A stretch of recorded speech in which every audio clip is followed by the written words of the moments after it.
né? Dá uma olhadinha por lá. Oi, galera do YouTube.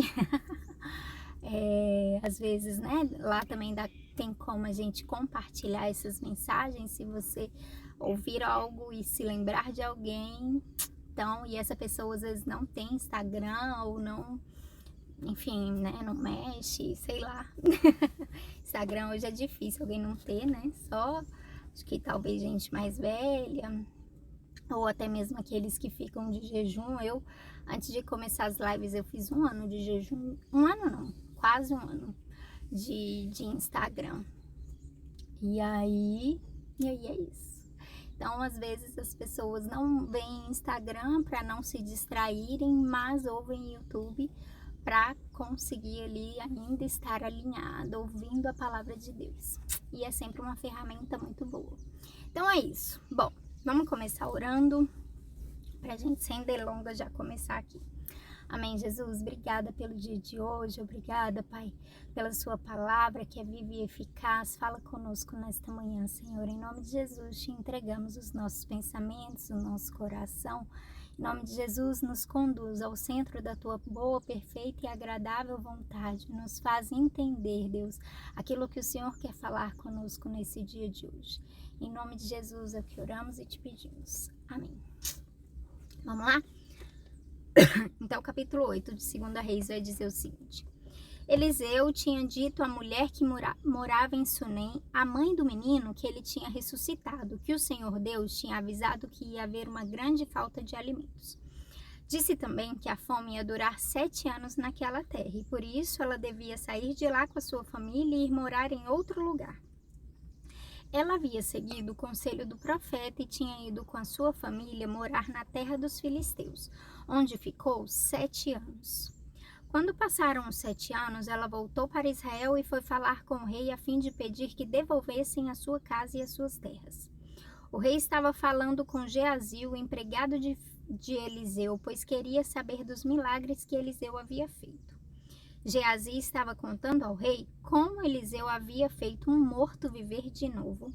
Nesse momento, a mulher chegou para fazer o seu pedido ao rei, e então Geazi disse: Ó rei, aqui está a mulher e aqui está o filho dela que Eliseu ressuscitou. Então, a gente está vendo aqui aquela história da mulher que não pediu o filho, mas que Eliseu falou que dentro de 1 ano ela engravidaria. E Eliseu virou e falou para... e aí parece que nesse tempo aqui, eu não sei, a gente viu no capítulo passado que passou por um extenso período ali de fome, né, de inflação alta, em que as pessoas estavam comprando cabeça e esterco com um valor altíssimo. E aí Eliseu liberou aquela palavra de que o Senhor daria trigo e cevada por um preço de, enfim, mínimo lá. E aí, beleza. Então, isso daqui provavelmente deve ter acontecido antes. Eu esqueci de ver na minha Bíblia cronológica, mas se você tiver a sua, depois conta pra gente, coloca aí nos comentários. Mas eu imagino que isso daqui aconteceu antes desse período de fome. Eliseu virou e avisou aquela mulher, afinal de contas ele tinha ela por amiga, ela foi uma amiga, né? Ela ofereceu ali a sua casa, os seus cômodos para Eliseu, sabe, ter um lugar onde repousar, onde, enfim, preparar suas palavras, enfim. Então eles se tornaram amigos e ele, prevendo aquilo que iria acontecer, avisou ela, ela foi, saiu, foi para uma terra filisteia, né? Foi morar entre ali os filisteus, mas quando tudo se resolveu, quando tudo melhorou, então ela voltou. E aí ela foi ao rei. Primeiro, a gente vê que o marido dela era um homem trabalhador, era um homem provedor para dentro de sua casa. Mas aqui a gente vê essa mulher, ela sempre tomando muito à frente das coisas, né? Ela, em todo tempo, ela vai à frente ali, primeiro ela pensa na vida de Eliseu e ela fala: marido, a gente podia abrigar esse homem quando ele viesse por aqui, vamos fazer um cômodo. Aí é que agora Eliseu vai, conversa com ela, provavelmente conversou ali com a família, né? E aí ela toma essa medida, mas quando ela volta mais uma vez, é ela tomando a frente, ela fala, oxe, eu vou lá reivindicar. O que nos conta sobre uma mulher muito mais do que empoderada, ela é uma mulher virtuosa, uma mulher que está ali sob, né, debaixo das ordens e da provisão e da proteção do seu marido, mas é uma mulher que tipo, luta pelos seus direitos e fala, não, marido, a gente tem que ir lá, então eu vou lá, peraí que eu vou resolver isso pra gente. E ela vai reivindicar as terras dela que ela tinha deixado. E quando ela chega com seu filho, Geazi está contando para o rei ali os feitos de Eliseu. E aí ele está contando sobre a vez que Eliseu ressuscitou um morto.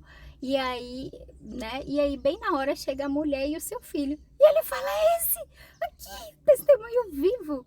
Meu Deus, bem na hora, sabe quando tipo as coisas acontecem assim, bem na hora que você tá pensando, que você tá falando, e a pessoa chega, você chega, fica assim, ou então fala, você não morre nunca mais. Então, foi bem nesse momento. E aí vai contar no versículo 6. Bom dia, mãe, seja bem-vinda. Amém. E aí vai falar, o rei fez perguntas à mulher e ela confirmou a história de Geazi. Então o rei chamou um oficial e lhe disse que devolvesse à mulher tudo o que era dela e também o valor de todas as colheitas que as suas terras haviam produzido durante os 7 anos em que ela havia estado fora. Ou seja, ali naquele momento o rei estava tão boquiaberto com aquela situação e tão impressionado e tão comovido e provavelmente pensando, cara, esse Deus é verdadeiro, ele é um Deus real, ele é um Deus, sabe, que aí naquele mesmo momento ele devolveu com juros e correção monetária àquela mulher tudo que ela havia deixado para trás no tempo daquela fome. E aí ele vai contar que ele ainda tudo que havia sido produzido durante o tempo que ela estava fora também foi restituído a ela. E aí foi isso. E aí no versículo 7 vai falar sobre outra história que vai contar assim. Eliseu foi até a cidade de Damasco numa época em que o rei Ben-Hadad da Síria estava doente. Quando o rei soube que Eliseu estava lá, disse a Azael, um dos seus oficiais, leve um presente para o profeta e peça a ele que consulte a Deus, o Senhor, para saber se eu vou ficar bom. Então Azael carregou 40 camelos com todos os tipos dos mais finos produtos de Damasco e foi falar com Eliseu. Quando se encontrou com ele, disse, o rei Ben-Hadad, que é como se fosse seu filho, mandou perguntar ao Senhor se ele vai ficar bom da sua doença. Eliseu disse, o Senhor Deus me disse que o rei vai morrer, mas diga a ele que ele vai ficar bom.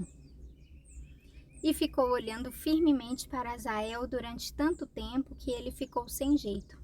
De repente, Eliseu começou a chorar e Azael perguntou, por que é que o Senhor está chorando? Eliseu respondeu, porque sei das coisas terríveis que você vai fazer contra o povo de Israel. E continuou, você vai pôr fogo nas fortalezas de Israel, vai matar os moços, esmagar crianças e rasgar as barrigas das mulheres grávidas. Como poderia eu chegar a ser tão poderoso? Perguntou Azael. Eu não sou ninguém. O Senhor Deus me mostrou que você vai ser o rei da Síria, respondeu Eliseu. Vamos parar aqui rapidamente. E aí vamos ver uma coisa.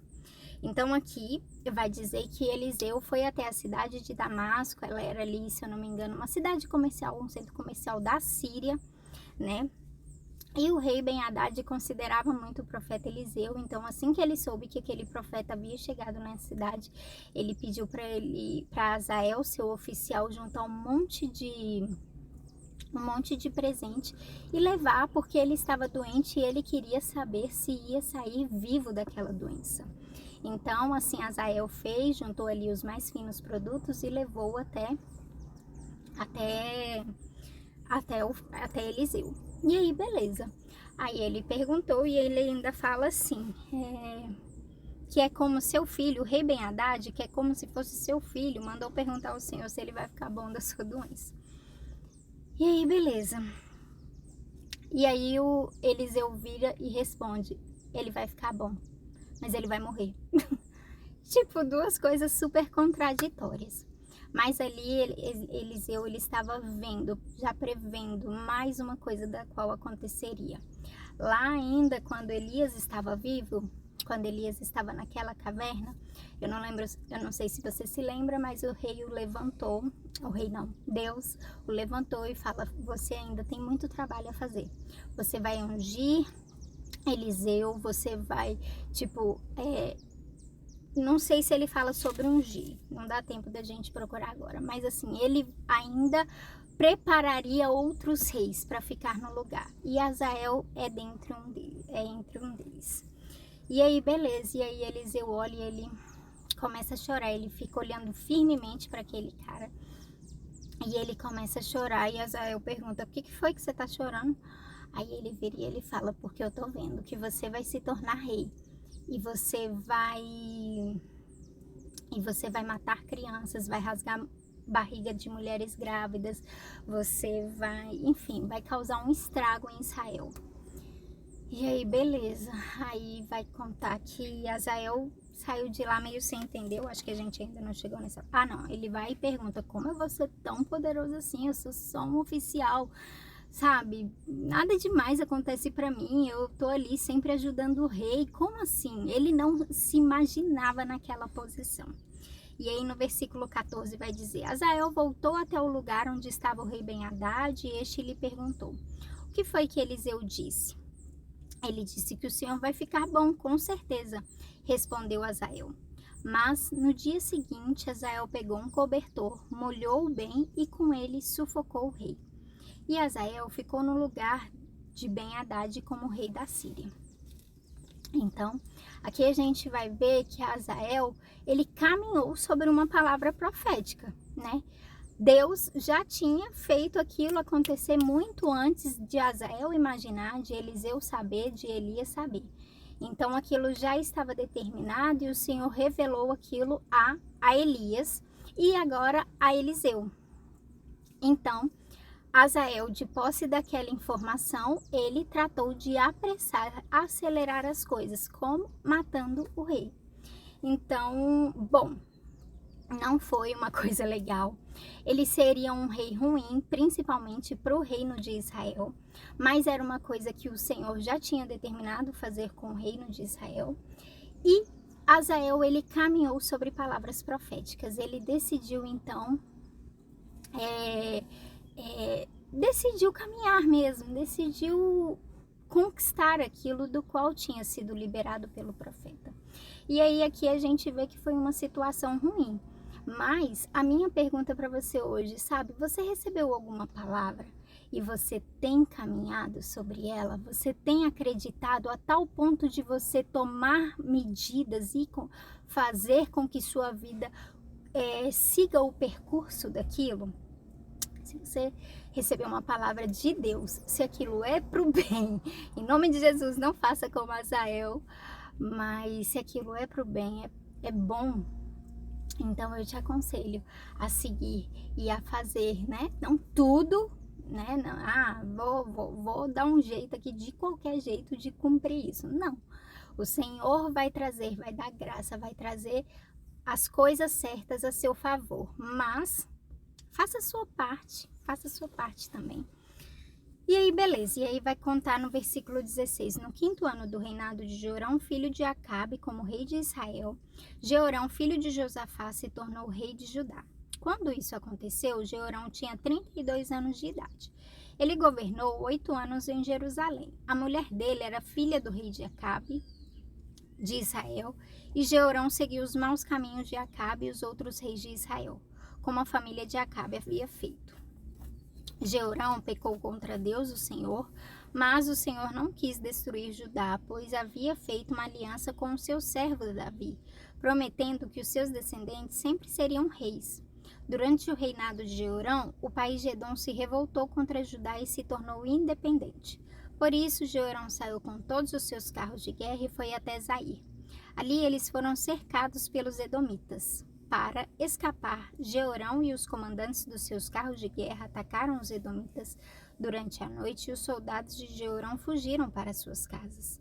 Desse tempo em diante, Edom ficou independente de Judá. Nessa mesma época, a cidade de Líbna também se revoltou. Todas as outras coisas que Jeorão fez estão escritas na história dos reis de Judá.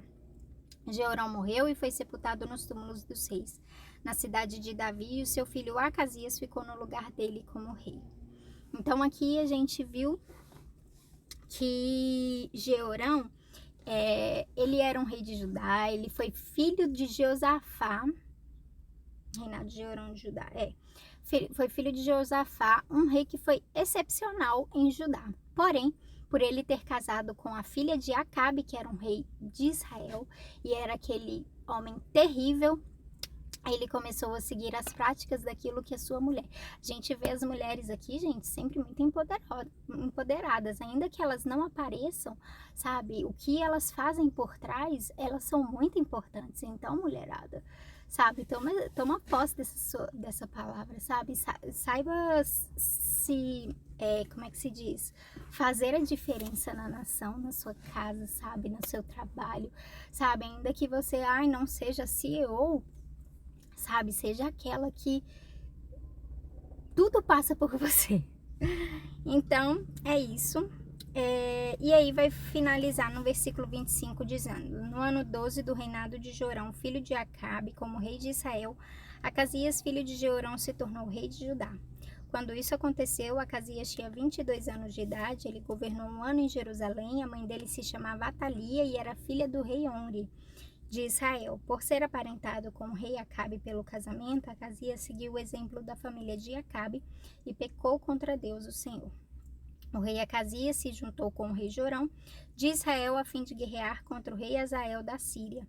Os exércitos deles lutaram em Ramote de Gileade e Jorão foi ferido na batalha. Então, ele voltou para a cidade de Jezreel a fim de tratar dos ferimentos e Acasias foi até lá para visitá-lo.